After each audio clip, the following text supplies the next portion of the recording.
পাহাড়ি সকালের হিমেল বাতাসে বাসটা এসে থামল। ঘড়িতে তখন সকাল ৮টা। বান্দরবানের থানচি বিশ্ববিদ্যালয়ের সাহিত্য ক্লাবের বার্ষিক ট্যুর। নেমেই সবাই যার যার মতন ব্যস্ত। কেউ ছবি তুলছে, কেউ নাস্তার খোঁজে, কেউ পাহাড়ের দিকে তাকিয়ে নিঃশ্বাস নিচ্ছে। জান্নাত একটু দূরে দাঁড়িয়ে, পেছনে একটা খোলা খাতা, চুলে হালকা ক্লিপ, চোখে একটা কবির মায়া। সে শব্দ খুঁজছে, পাহাড়কে ব্যাখ্যা করার ভাষা। এই যে তোমার খাতা পড়ে যাচ্ছিল। এক গলা আশেপাশে। জান্নাত তাকিয়ে দেখে একটা ছেলে, হাতে তার নীল খাতা, হালকা দাড়ি, মিষ্টি হাসি, চোখে একটু ভ্রমণের ক্লান্তি, কিন্তু চেহারায় এক অদ্ভুত প্রশান্তি। আমি জয়, তুমি? জান্নাতুল। হালকা হাসি দিয়ে উত্তর দেয় সে। জয় হেসে বলে, তুমি কবিতা লেখো? জান্নাত একটু লজ্জা পেয়ে মাথা নাড়ে। হ্যাঁ, একটু শখের মতো। শখের কবিতাগুলোই আসলে সবচেয়ে সত্যি হয় বলে ছেলেটা তারপর যেন হঠাৎ করেই ব্যস্ত হয়ে পড়ে অন্যদের ব্যাগ নামাতে সাহায্য করতে। জান্নাত অবাক হয়, এমন সহজ এমন মিশুকে মানুষ সে কম দেখেছে। পরে জানে জয় নিজে কবিতা লেখে আর সাহায্য করাকে নিজের স্বভাব বানিয়ে ফেলেছে। সে কোথাও গেলে কেউ যেন অযত্নে না থাকে, এটাই তার চেষ্টা। ট্যুরের দ্বিতীয় দিনে পাহাড়ি পথে হাঁটার সময় জান্নাতের স্যান্ডেল ভেঙে যায়। বাকিরা সামনের দিকে হেঁটে চলে গেছে, পিছনে একমাত্র জয়। থেমে যাও, দাঁড়াও।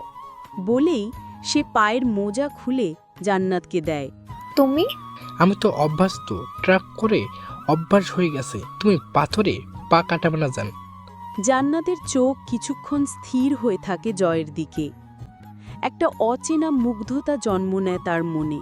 সেই বিকেলে ঝর্ণার পাশে সবাই বসে কবিতা পাঠ করে, প্রথমে একজন, তারপর আরেকজন। হঠাৎ জয় নিজের লেখা পড়ে। তুমি যদি হও নীরব সকাল, আমি হব জলের ধারা, পাহাড়ি বুকে বয়ে যাব শুধু তোমায় শুয়ে যাওয়া চাওয়া। জান্নাত প্রথমবার জয়ের কবিতা শুনে থমকে যায়। শব্দের ভেতর সে যেন নিজের মনটাই খুঁজে পায়। রাতে তারা একসাথে আগুন জ্বালায় পাহাড়ের চূড়ায়, অন্যরা গল্পে মত্ত। আর এই দুই কবি মন খাতার পাতা উল্টাচ্ছে, একে অপরের লেখা পড়ছে। জান্নাত নিজের লেখা একটা কবিতা পড়ে শোনায়।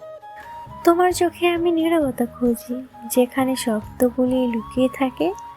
তুমি যখন তাকাও আমার ভেতরে, ঝর্ণার ঢেউ নামে। জয় বলে, তোমার কবিতা পড়লে মনে হয় তুমি আমার চেয়ে বেশি অনুভব করো। আমার কবিতা শুধু কথা, তোমারটা যেন মনের প্রতিচ্ছবি। জান্নাত হেসে বলে, তোমার কবিতা পড়ি তো আমি লিখি আজকাল। এভাবে কাটে ট্যুরের 4টি দিন। সকালের চা থেকে শুরু করে বিকেলের কবিতা আর রাতের আগুন, সব কিছুর মধ্যে একে অপরের উপস্থিতি তারা অনুভব করে, কিন্তু কেউ মুখে কিছু বলে না। ফেরার দিন বাসে জান্নাত জানলার পাশে, তার পাশে বসে জয়। পেছনে পাহাড় ছোট হয়ে যাচ্ছে, রাস্তার বাঁকে বাঁকে স্মৃতির টুকরো পড়ে থাকছে। জয় পকেট থেকে একটা ভাঁজ করা কাগজ বের করে দেয় জান্নাতের হাতে। আমি জানি বলা হয় না সব কথা, তাই লিখে দিলাম। জান্নাত কাগজটা খুলে পড়েই, তুমি যদি চলে যাও তবু আমি থাকবো তোমার লেখার পাতায়, শব্দ হয়ে, ছায়া হয়ে, অথবা নিঃশব্দ হয়ে। ঢাকায় ফেরার পরও তাদের কবিতা চালু থাকে। প্রতিদিন তারা নতুন করে কবিতা পাঠায় একে অপরকে। ফেসবুকেও নয়, হোয়াটসঅ্যাপেও নয়, মেলে।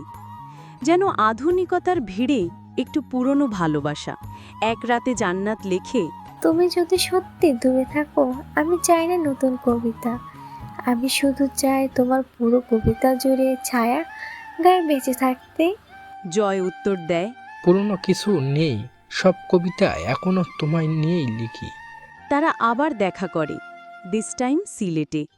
লালাখালির নীল জল, রাতারগুলের সবুজ ছায়া আর মৌলভীবাজারের চা বাগান, সব জায়গায় তারা কেবলই হেঁটে বেড়ায়, সাথে খাতা কলম আর অনেক অবক্ত কথা। রাতারগুলে নৌকায় বসে জয় জান্নাতের দিকে তাকিয়ে বলে, আমি জানি তুমি এখনো ভাবো কবিতা হচ্ছে একটা অনুভব, একটা খেলা। কিন্তু তুমি বোঝো না, আমি কবে থেকে শুধু তোমায় নিয়েই লিখছি। জান্নাত চোখ সরিয়ে নেয়। ভয় পাই জয়, সম্পর্ক মানেই তো পরিবর্তন, দূরত্ব, অবিশ্বাস। কবিতা তো কোনো চুক্তি থাকে না। জয় হেসে বলে, তাই তো তোমাকে ভালোবাসি, তুমি কবিতার মতোই, খোলা আকাশের মতো। চুপচাপ দুজন বসে থাকে। তারপর জান্নাত খাতায় লিখে দেয়, তুমি যদি কবিতা হও, আমি পাঠক হতে চাই না। আমি হতে চাই সে পাতার শূন্যতা যেখানে তুমি বারবার ফিরে আসবে। তাদের ভালোবাসা কখনো আমি তোমায় ভালোবাসি বলাই সীমাবদ্ধ ছিল না। তারা ভালোবেসেছিল না বলার শব্দে, চোখের ভাষায়, কবিতার ভাঁজে। তারা জানতো না তারা প্রেমিক প্রেমিকা নাকি শুধু একে অপরের কবিতার চরিত্র। তারা নাম দেয়নি সম্পর্ককে, শুধু জানতো তারা একে অপরের কাছাকাছি, খুব গভীরে। কিন্তু একদিন জয়ের বাবা গুরুতর অসুস্থ হয়ে পড়ে। জয় চাকরির জন্য ঢাকার বাইরে চলে যেতে বাধ্য হয়। জান্নাত চুপ করে যায়, কবিতার মেল বন্ধ করে দেয় কিছুদিন। হয়তো একটা ভয়, হয়তো একরাশ অনিশ্চয়তা। ৩ মাস পর হঠাৎ একদিন জান্নাতের দরজায় কুরিয়ার। ভেতরে একটা ছোট্ট নোটবুক, কাভারে লেখা, শব্দরা যদি পথ হারায়, খুলে দেখে ভিতরে প্রতিদিনের তারিখ দিয়ে লেখা কবিতা।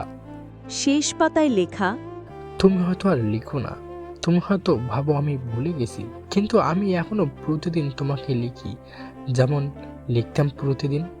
জান্নাতের চোখে জল আসে। পরদিন ট্রেনে চেপে সে যায় জয়ের কাছে। দেখা হয় রেল স্টেশনে। প্রথমবার আলিঙ্গন করে তারা। জয় জিজ্ঞেস করে, তুমি কি ফিরে এসেছো কবিতার জন্য? জান্নাত বলে, না, এবার আমি এসেছি কবির জন্যে। সেদিন সন্ধেবেলা তারা আবার হাঁটে, কাঁধে ব্যাগ, হাতে খাতা, আর মাথার উপরে খোলা আকাশ। এবার আর কবিতা একা নয়, এবার কবি আর পাঠক পাশাপাশি। এবার কবিতা আর সম্পর্ক আলাদা নয়, তারা এখনো লেখে একসাথে। এক কবিতায় দুজন স্বাক্ষর করে, তুমি যদি হও কবিতা, আমরা হব তার চিরকালীন পাঠ।